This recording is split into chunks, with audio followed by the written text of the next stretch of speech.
லோகம் கெட்டு போகிறதுக்கு காரணம் என்னென்னா, ஒரு பிராமணனா இல்லை. நான் என்ன சொல்கிறேன், கறி சாப்பிட்றதுங்கிறதே பிராமணனுக்கு மட்டும் கிடையாதுங்க. சைவ வெள்ளாளர் இருக்காங்க, சைவ முதலியார் இருக்காங்க, சைவ செட்டியார் இருக்காங்க.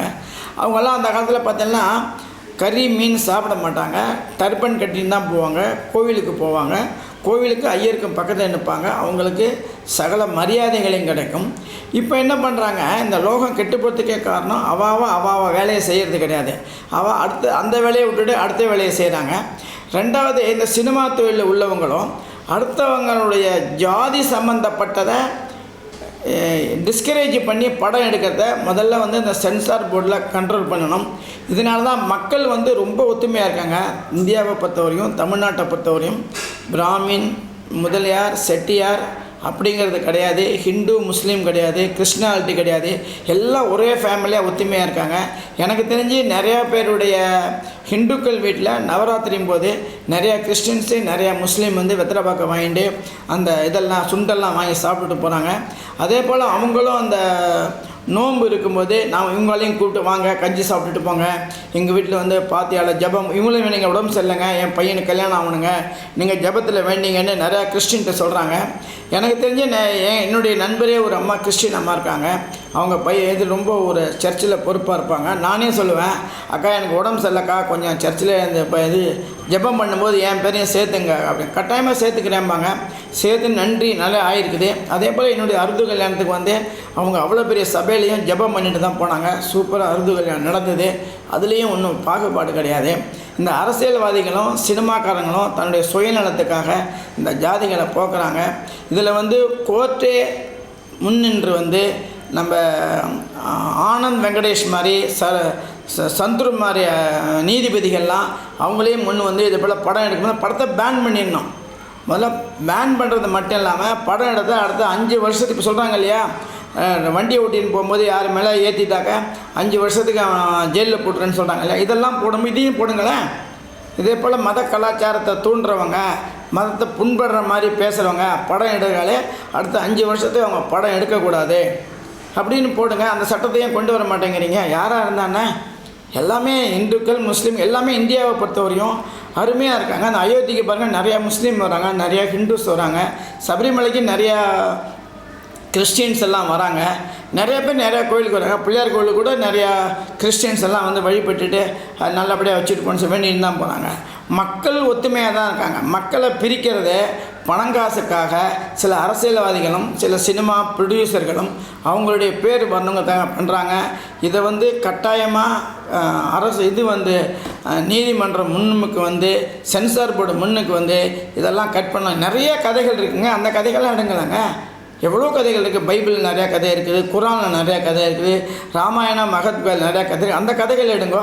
அது எடுக்கும்போது தான் குழந்தைகளுக்கும் அந்தந்த மத சம்பந்தப்பட்ட குழந்தைகளுக்கும் நம்ம மதம் இவ்வளோ தூய்மையான மதம், இப்படியெல்லாம் கர்த்தர் இருந்திருக்காரு, இப்படிலாம் அல்லாஹ் இருந்திருக்காரு, இப்படியெல்லாம் ஐயப்பன் இருந்திருக்காரு தெரியும்.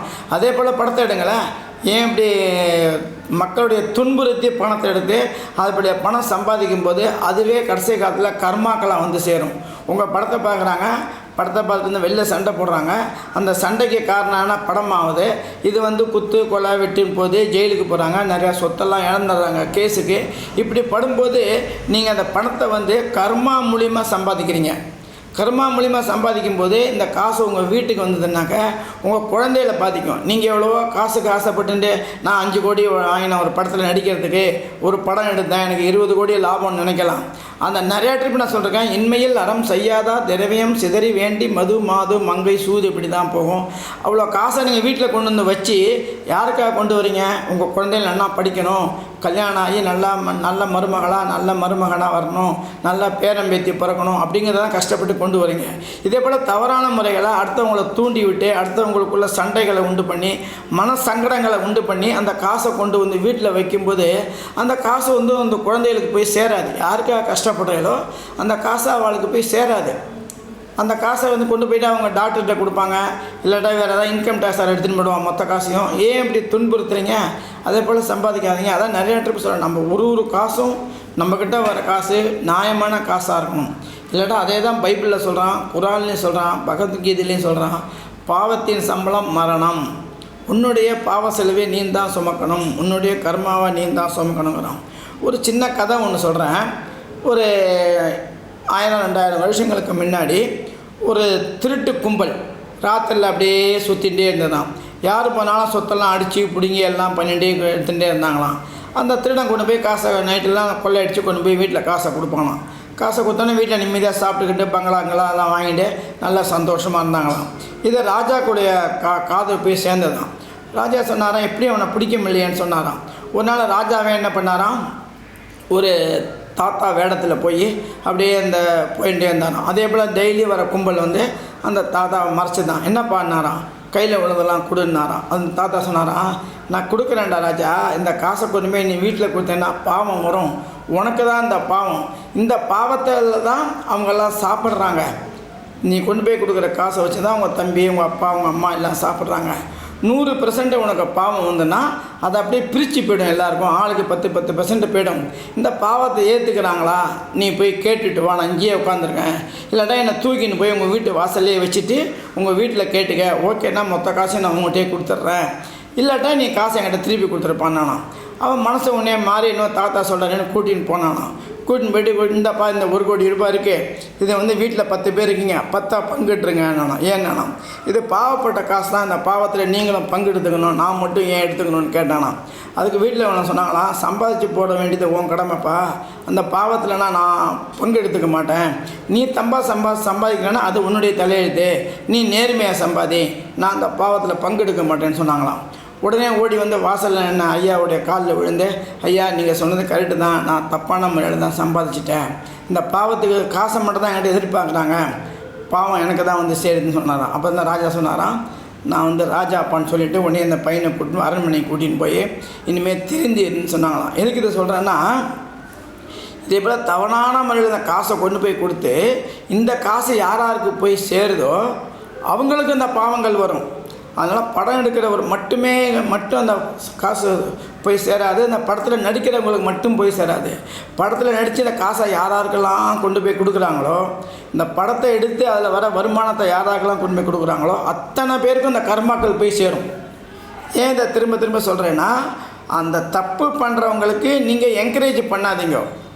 நீங்கள் என்கரேஜ் பண்ணால் அப்புறம் நடிக்க மாட்டாங்க அவங்க. நீங்கள் என்கரேஜ் பண்ணால் இதே போல் படத்தை எடுக்க மாட்டாங்க. நான் படம் எடுக்கிறது தப்புன்னு சொல்ல மாட்டேன், சினிமாவில் நடிக்கிறது பொய்ன்னு சொல்ல மாட்டேன். சினிமாவில் நடிக்கிறது அது ஒரு விதமான தொழில், அவங்க தூய்மையான தொழில் தான், அதை பண்ணட்டும். இப்போ அதே போல் படம் எடுக்கிறது நல்லா. அவங்க இப்போ சிவாஜி கணேசனுடைய படம் எல்லாம் பார்த்தீங்கன்னா, எம்ஜிஆருடைய படத்தெல்லாம் பார்த்தீங்கன்னா அதில் நிறைய கருத்துக்கள் இருக்குது. அந்த பாட்டுகளெல்லாம் கேட்டிங்கன்னா, வீடு வரை உறவு, வீதி வரை மனைவி, காடு வரை பிள்ளை, கடைசி வரை யாருன்னு பாட்டிருக்காரு. அதே போல் எம்ஜிஆர் சொல்லியிருக்காரு, இவ்வளவு பெரிய மனிதனுக்கு இத்தனை சிறிய மனம் இருக்குது, இத்தனை குறிய பறவைக்கு இவ்வளவு பெரிய மனம் இருக்குதுன்னு சொல்லியிருக்காரு. ஓடி ஓடி உழைக்கணும், ஊருக்கெல்லாம் கொடுக்கணும்னு சொல்லியிருக்காரு. அதே போல் நல்ல கருத்துக்கள்லாம் அந்த காலத்து படத்துகளில் இருந்திருக்கு. அதனால் படம் நிறையா ஓடினது. இந்த காலத்தில் வர படத்துக்கு ஒரு பாட்டுக்கு நம்மளை என்ன பாட்டுன்னே புரிய மாட்டேங்குது. சிக்கி சிங்கி சித்தா சிங்கா தான் ஒரு பாட்டு பாடுறோம், அது என்ன பாட்டு, என்ன அர்த்தம், ஒன்றுமே புரிய மாட்டேங்கிறது. ஒரு பாட்டு பாடணுன்னா பாடோட அர்த்தங்கள் தெரியணும், குழந்தைகளுக்கு புரியணும், அப்போ அந்த குழந்தைகள் திருந்தும். அதனால் நீ எதுக்கு இதை சொல்ல வரேன்னா, நான் யாருடைய மனசும் புண்படணும், யாருடைய மனசு வருத்தப்படணுங்கிறதுக்காக சொல்லலை. இப்படி தப்பு பண்ணுறதுனால உங்களுக்கு பாவங்கள் வந்து சேருது, பல பேருடைய சாபத்துக்கு ஆளாகிறீங்க. அதனால் இந்த காசை யாரும் வாங்காதீங்க. ஒருத்தன் நியாயமான முறையில் காசை சம்பாதிக்காமல் அந்த சம்பாதித்த காசை கொண்டு வந்து கொடுத்தா, உங்கள் அண்ணனாக இருந்தாலும் உங்கள் அப்பாவாக இருந்தாலும் அந்த காசை வேண்டாமா, எனக்கு நான் கஷ்டப்பட்டு சம்பாதிச்சுக்கிறேன்னு சொல்லுங்கள். ஆகியனால இதே போல் படத்தை எடுத்து நாட்டில் குழப்பத்தை உண்டு பண்ணாதீங்க, ஜாதி கலவரத்தை உண்டு பண்ணாதீங்க. ஜாதி கலவரம் உண்டு பண்ணுறதே இந்த அரசியல்வாதிகள் தான், வேறு யாருமே கிடையாது. படம் உருவாக்குறவங்க தான், வேறு யாரும் கிடையாது. அதனால் மதுரை கோர்ட்டு மாதிரி நல்ல கோர்ட்டு முன்னுக்கு வந்து தானாகவே இந்த கேஸெல்லாம் எடுத்து வாதாடுங்க. இப்போ நாடு அமைதியாக இருக்கும், மக்கள் எல்லாம் சுபிட்சமாக இருக்காங்க. இந்தியாவில் வந்து அத்தனை மக்களும் மத சார்பற்று சந்தோஷமாக இருக்காங்க, ஒரு பிரச்சனையும் கிடையாது. அவங்க இதே போல் படங்கள் எடுத்து இதே போல் தேவையில்லாமல் மீட்டிங்கை போட்டு பேசி, இப்போ இவர் ஒன்று பேச அவர் ஒன்று பேச அவர் ஒன்று பேச 10 பேர் 10 விதமாக பேச, இதை 10 பேர் கேட்டு உடன்பாடு இல்லாமல் பசாம்படும், உடன்பாடு இல்லாமல் மறுப்பு தெரிவிப்பான். இதனால் நல்ல நண்பர் ஃப்ரெண்ட்ஷிப்பு கெட்டு போகுது, நல்ல வியாபாரம் கெட்டு போகுது. இவன் ஒரு இதாக இருப்பான், அவன் ஒரு இதாக நல்லா வியாபாரம் பண்ணிட்டு சூப்பராக போயின்னு இருக்கும். இதே போல் படம் எடுத்த கதையை பேசும்போது அதில் ஒரு மன வருத்தம் வந்துடும். நல்லா தான் பண்ணிட்டு இருந்தேன்பா, இந்த படத்தில் வரும்போது ஒரு பேச்சு பேசணும்பா, பேசும்போது தவறி நான் ஒரு வாய் விட்டுட்டேன்பா, அதனால் எனக்கு அவருக்கும் வியாபாரம் போச்சுப்பாங்கிறான். 40-50 வருஷம் ஃப்ரெண்டுப்பா, அவர் வந்து இந்து மதத்தை சேர்ந்தவர், நான் இஸ்லாமிய மதத்தை சேர்ந்தவன், நல்ல ஃப்ரெண்ட்ஸாக இருந்தான்ப்பா, எங்கள் வீட்டுக்கு எல்லோரும் நல்லது கெட்டது வருவார், நான் ஒரு வீட்டு நல்லது கெட்டதுக்கு போயிட்டு இருந்தேன். இந்த படம் எடுத்தாங்க, இந்த படத்தினால ஒரு பேச்சு வார்த்தைகள் வரும்போது நான் ஒரு தவறான ஆவேசப்பட்டு ஒரு தவறான வார்த்தையை விட்டேன், அதனால் நல்ல ஒரு ஃப்ரெண்ட்ஷிப் கெட்டு போச்சுப்பா அப்படின்னு நிறையா பேர் பேசிக்கிறாங்க. இந்த பேசிக்கிறது நிறையா நான் கேட்குறேன். நான் நிறைய இடத்துக்கு போகிறதுனால நிறையா கோயில்களுக்கு போகிறேன், நிறையா பட்டிமன்றங்களுக்கு போகிறேன், நிறையா கூட்டங்களுக்கெல்லாம் போகிறேன். அந்த கூட்டத்தில் போகும்போது ஒருத்தர் ஒன்று பேசிக்கும்போது மனசுக்கு ரொம்ப கஷ்டமாக இருக்குது. இதை போல் அடுத்தவங்க மனசு கஷ்டப்படுறாலும் நடந்துக்காதீங்க. எல்லோரும் ஆஞ்சநேயர் கோயிலுக்கு போங்க. எல்லோரும் ஆஞ்சநேயர் கோயிலுக்கு போனால் நல்ல புத்திகளும் நல்ல எண்ணங்களும் தீய எண்ணங்கள்லாம் போயிடும். நல்ல எண்ணங்கள் உள்ளுக்குள்ளே வரும். நல்ல எண்ணங்கள் உங்களுக்குள்ளே வரும்போது நெகட்டிவோடைய இது போயிடும். நெகட்டிவ் திங்ஸு போகும்போது பாசிட்டிவ் திங்ஸ் உள்ளே வரும்போது தேக ஆரோக்கியம் நல்லா இருக்கும், மன நிம்மதியாக இருக்கும், குடும்பத்தில் செலவு வராது, தேவையில்லாத பிரச்சனைகள் வராது. எல்லாமே நன்னா இருக்கணும்னா நம்ம ஹனுமன் ஜெயந்தியில் ஆரம்பித்து இதுக்கு முடிக்கிறேன்னு சொன்னேன்னாக்க, ஹனுமன் வந்து ஜாதி பாகுபாடு இல்லாதவர், சீதைக்கும் ஹெல்ப் பண்ணார், ராமருக்கும் ஹெல்ப் பண்ணார், எல்லாருக்குமே ஹெல்ப் பண்ணக்கூடியதான். அதே போல் நீங்களும் அதே போலே இருங்கோ. எல்லா கோயிலுக்கும் போங்க, எல்லா மதத்தாரையும் ஒரே மதமாக்குங்க. அதான் விவேகானந்தா சொன்ன மாதிரி பிரதர்ஸ் அண்ட் சிஸ்டர்ஸ் தான் எல்லாருமே எல்லாருக்குமே ஒரே பிளட்டு தான். ஏன் ரத்தத்தை கழிச்சாலும் சேப்பை தான் வரும், ரத்தத்தை கழிச்சாலும் சேப்பை தான் வருது. நானும் அதே கடை தான் மளிகை சாமான் வாங்குறேன், நீனும் அதே கடை தான் மளிகை சாமான் வாங்குறேன். நானும் அதே டாக்டர் தான் போகிறேன், நீனும் அதே டாக்டர் தான் போகிறேன். எல்லாம் கரெக்டாக போகும்போது ஏன் தேவையில்லாமல் பிரச்சனைகளுக்கு யாரோ காசு சம்பாதிக்கிறதுக்கு நம்ம இதுக்கு சண்டை போடாமல் எல்லோரும் சுபிஷமாக இந்தியாவில் ஒத்துமையாக இருந்துட்டு, இது இந்திய நாடு, இது எல்லா கலாச்சாரத்தை சேர்ந்தவங்களும் எல்லா மதத்தை சேர்ந்தவங்களும் இங்கே நிம்மதியாக வாழ்ந்துன்னு இருக்காங்க, இன்னும் வாழ போகிறாங்க. ஒரு சில கலைகள் எடுத்துட்டோம், செடி வளரும்போது அதில் கலைகளும் வளர தான் செய்யும். அந்த கலைகளை அப்பப்போ சின்னதாக இருக்கும்போது பிடுங்கி எடுத்துட்டோம்னா செடி நல்லா வளர்ந்துடும். அந்த கலைகளை வளர விட்டோம்னா அப்புறம் புல்ரோசர் கொண்டு இடிக்கிற மாதிரி இருக்கும். புல்ரோசர் கொண்டு இடிக்காமல் நல்ல மனிதர்கள், பொது தொண்டில் ரொம்ப ஆர்வம் உள்ளவர்கள், சிரிப்பே இது போல் சின்ன நாடகம் எடுக்கும்போது, சினிமா எடுக்கும்போது அவங்களுக்கு நல்ல கடுதாசை போட்டு அது சம்மந்தப்பட்ட அதிகாரிகிட்ட கம்ப்ளைண்ட்டை கொடுத்து டிராஃபிக் ராமசாமி மாதிரி பண்ணி அதெல்லாம் அப்பப்போ முடிச்சிருங்க. அப்போ இந்தியா சுபிஷமாக இருக்கும். இந்தியா வல்லரசு மட்டும் அல்ல, நல்ல ஆன்மீகத்தில் உள்ள நாடாகவும் இருக்கும். அதனால் இதே போல் படங்கள் எடுக்கும்போதும், இதே போல் சில பேர் பேசி அதனால் பேர் சம்பாதிக்க நினைக்கும் போதும் அவங்களே அப்பப்போ ஆஃப் பண்ணி விட்டோம்னா எல்லோரும் சுபிஷமாக இருக்கலாம், எல்லாருமே நன்னா இருக்கலாம். கறி சாப்பிட்றது என்னை பொறுத்தவரையும் ஒரு நெகட்டிவ் தான் சொல்கிறேன். ஏன் சொல்கிறேன்னா, அது வந்து முன்னெல்லாம் கறி வந்து வாங்கி உடனே வெட்டி உடனே சாப்பிடுவாங்க. இது ஃப்ரிட்ஜில் வச்சு அங்கே வச்சு இங்கே வச்சு பதப்படுத்தி 10 நாள் 15 நாள் கழிச்சு வருது. அதனால தான் நிறையா வியாதிகள்லாம் வருது.